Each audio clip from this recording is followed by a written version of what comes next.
Hello, everyone. It's V-Day Gaming here. Uh, with another great video. This is the Gameinformer January 2016 issue 285 broadcast.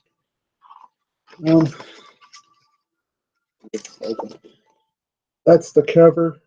Prey. A distorted reality where you're the weapon. From the cover, it looks pretty. It looks like it takes place several years in the future. Looks pretty good. So let's go through and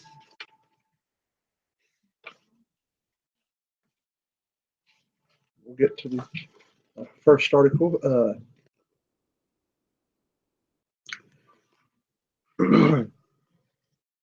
2016, according to Gameinformer, was the year of the shooter.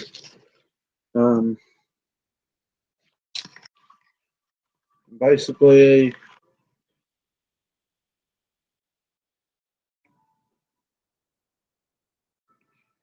yeah.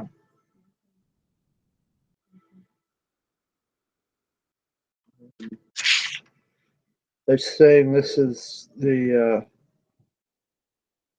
year where they had a lot of high quality shooters. That's the particular genre has had a strong foothold. Yeah, it's rare. And the last time it happened, it said it was 2004, which saw the release of Half-Life 2, Halo 2, Far Cry, and other quality first-person shooters. So the last time they had the genre, the genre of the year was the shooter. It was 2004. That's 12 years ago. So, um,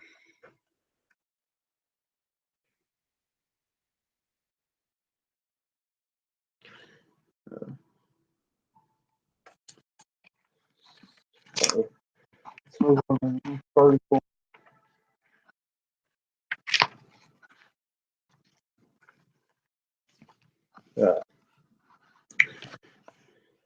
Afterwards, Mafia 3. So this Mafia 3 is one of the most divisive, D-I-V-I-S-I-V, I don't know I said that word. Released in 2016, Henry XIII's attempts to tackle the systematic,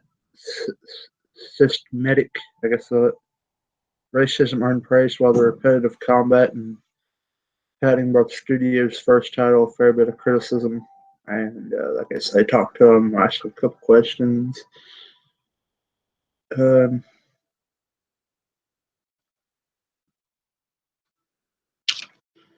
Basically, the first question I asked him was, how has this video handled the reception of the game so far?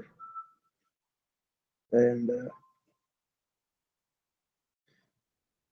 they said they knew the game was going to be polarizing. Sales have done really well despite some negative reviews.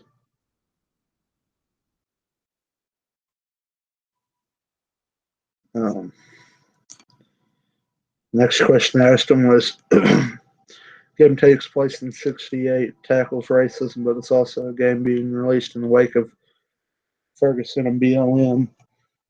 What do you think those events have shaped the perception of the game? They said when they started working on the game, none of that stuff had happened. They were focused on telling a story and really immersing you into the version of New Orleans when that stuff happened. All right, immersing you, and when that stuff happened, they stayed very focused on the game.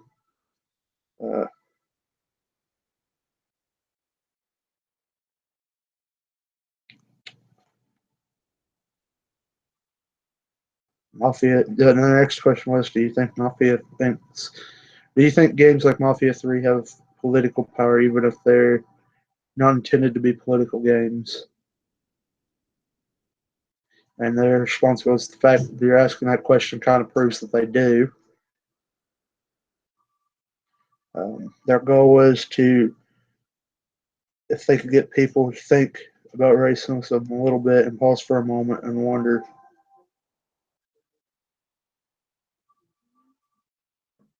why are the police watching me here? I'm not doing anything. then they realize it's because of his race, and that is an experience going on today for many people. Then getting them to think that that's a good thing. Um, so yeah, and then they go on to ask two more questions. That says a lot of Mafia 3 essentially gamifies racism. It seems like the game doesn't want to really leave any stone unturned. Were there any ideas that didn't make it to the drawing board? Um, they decided this guy's response was they decided to double down on things that might make the game unique. Um, they entertained the notion of giving the player the ability to bribe police when they've been pulled over, and uh, they passed that on because it sort of watered down the experience. Uh,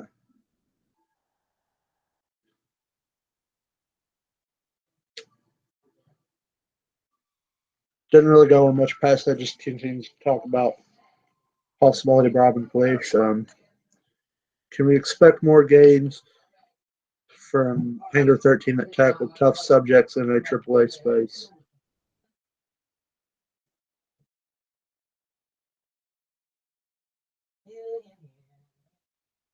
Brandon quit.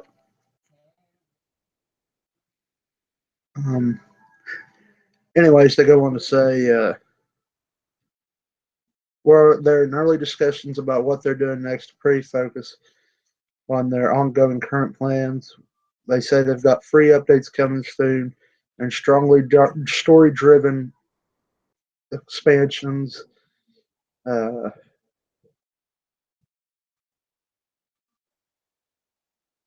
so, yeah, that's a good thing. They've got more stories coming up. Move on to our next article, the good, the bad, the ugly. The good Kingdom of Hearts 3 isn't coming out in the near future, but developer Square Enix has released some streams for the title, showing off a new drive form called Guard Form. As the name implies, you turn your keyblade into a shield. There's also another unnamed form which it changes to hammer. I know nothing about Kingdom Hearts 3, so or any of the Kingdom Hearts games. Other than they look really cartoony, and I don't like them because of that. Because they look cartoony. I'm more into the animation. It's a little more realistic. The bad Evolve is being taken away from developer Turtle Rock and given to an in-house team by publisher 2K Games. This means consoles won't get the Stage 2 free-to-play format currently available on PC. For its part, 2K says they'll continue to evaluate the possibility of that version coming to console. The ugly No Man's Sky developer Hello Games appeared to have been hit by hackers, tweeted out the message No Man's Sky was a mistake from its account. This also may have extended the company to the company's emails. The game was wrapped in controversy since its release. Some people charging that the experience wasn't delivered. The experience that was delivered wasn't advertised before launch. Let me tell you what. This is my problem with advertisements in gaming and the gaming community in general.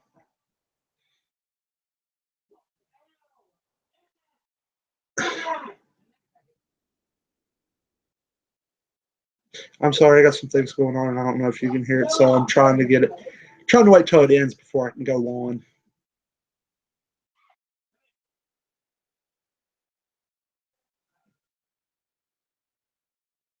Okay, I'm continuing. My problem with advertisements, game developers, and the gaming community in general. The game, and it's not so much as the part of the developers and the advertisements. It's the publishers and the people like the gamers. Like, okay, for example, and I'm going right off away from when it's Grand Theft Auto 5 when it first came out. Online didn't come out for another several months because the advertisement was let loose. The people seen the advertisement, the gamers seen the advertisement, the gaming community seen the advertisement. They freaked out and they bitched and bitched and bitched and bitched until the publisher made the developers release it early. So that's why it didn't come out with online. And then when online came out, and it was heard that Heist was going to come out, people bitched and bitched and bitched about that, and it was forced out, and that's why it had so many bugs. Same with No Man's Sky. People realized all that No Man's Sky was going to do. And the people that made No Man's Sky tried to push back the date. Well, they pushed it back so far, and then they realized, well, if we push it back again, people are just going to abandon us because the gaming community would rather have a shitty game right fucking now than the game to its full content, its full abilities later on. I don't understand that. Like No Man's Sky, I still want it because it looks great to me. But everything that Hello Games said it was going to do, it isn't doing because the gaming community didn't give them enough time to get it all done. So when people complain about No Man's Sky and how shitty it is, it's your fault. You forced them to bring it out earlier than what they wanted to do. They didn't get to do everything they wanted to do because you were in such a hurry to play. That's my problem with the gaming community, the publishers, and the advertising. They get an advertisement out for something, and then everybody fucking bitches. So, well, why ain't it here yet? Why don't it do this? When it comes up, they're like, why don't it do this? Why don't it do that?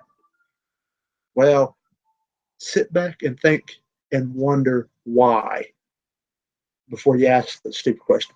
No Man's Sky had a hell of a lot of potential, and the gaming community bitched and bitched and bitched because they kept pushing the date back, and they were going to plan on abandoning it until Hello Games said, okay, this is enough, here it is. And if I was Hello Games, and this is me, if I was getting developer, I'd be like, well, what do you expect? You didn't give us enough time to get it done. You didn't give us enough time to get it done to everything that it was supposed to do. You sit here and you bitched and bitched and bitched about having it come out. Well, here you go. Here's your unfinished game.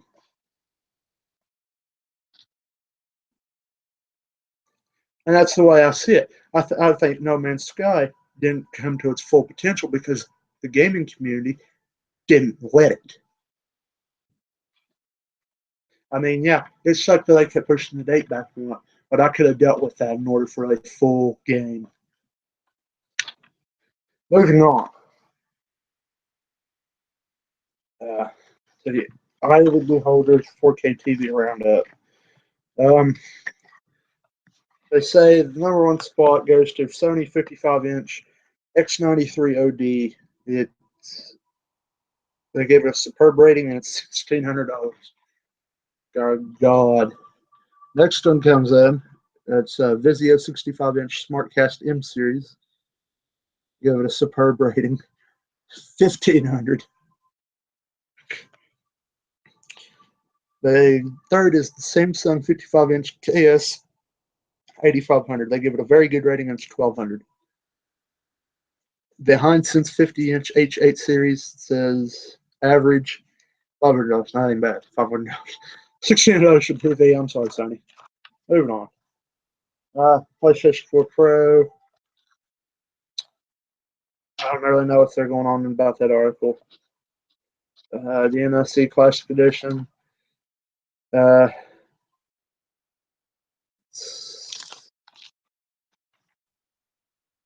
here's the review on the PlayStation 4 Pro. I didn't get to the whole thing. I didn't realize this. They're reviewing it. I moved the whole article because it's just ridiculously huge. So I'm going to sum up. Gave it an average rating. It's $400. The NFC Classic Edition. It's $60. It says a limited appeal. I want it. Not very limited to me. It's for me.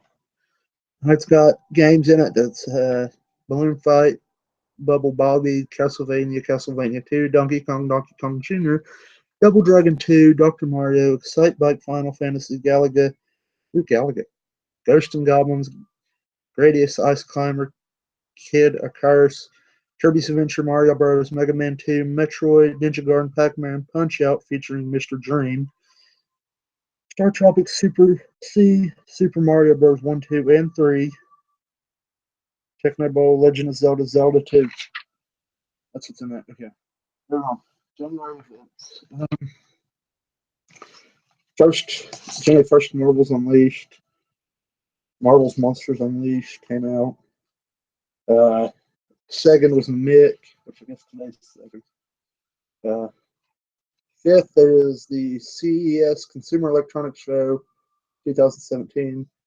15th, there's new releases Artelier, Shadow Plus, Alchemist of the Dusk Sea, PS4, Road Redemption, which I kind of wonder what that Road Redemption is. I'll have to look that up. PS4 and Xbox One. The 20th, there's new releases Gravity Rush 2, PS4, Urban Empire PC. On the 20th, there's also Triple X Return to Xander Cage. I don't know what that is. On the 30th, it's Global Game Jam 2017. On the 24th, there's new releases Kingdom of Hearts HD 2.8 Chapter Prologue for the PS4, Resident Evil 7, Biohazard at PS4, Xbox One, PC, Splasher, PS4, Tale of Berseria, PS4 and PC. Yakuza 0. If I remember right, that looked like that was one of the ones they talked about at the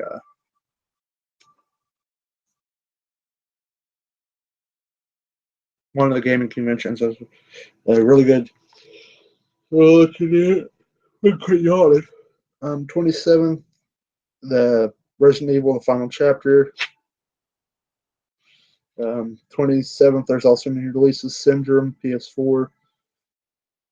27th, there's also the PAX South 2017. On the 30th, there's new releases Constructor HD, Sega, Hitman, the complete first season.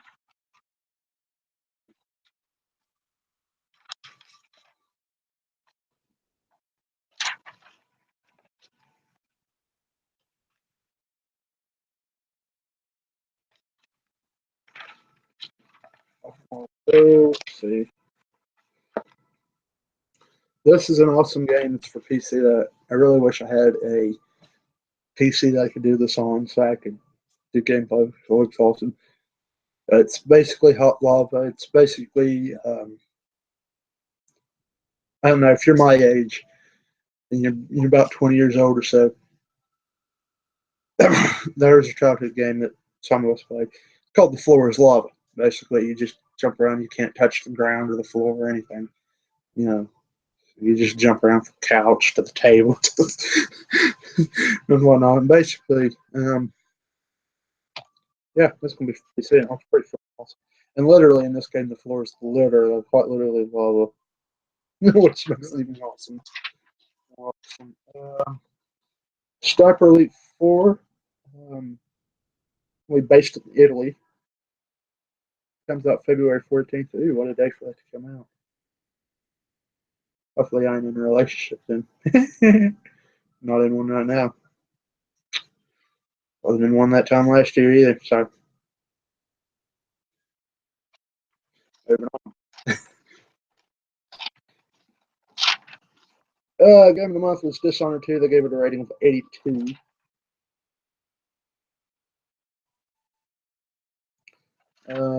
Watch Dogs 2 got a 7.75.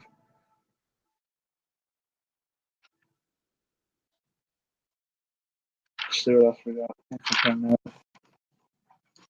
Pokemon Sun and Moon got 8.5. Oh god, that's horrible, I bet. Pokemon Sun and Moon got 8.5. I'm starting to do that. Yeah, that's it for this edition of Gameinformer. If y'all enjoyed this podcast, I just want to say hope everybody had a great New Year. I want to wish everybody the best in 2017, and I look to bring you better videos this year. Maybe some more different content. Trying to come up with maybe some other things to do as to content. If you got anything you'd like to see me do outside of gaming, let me know. If there's any games you would like me to play, let me know too in the comments. If you like this video, click the like button below, and as always, keep it awesome out there. Peace.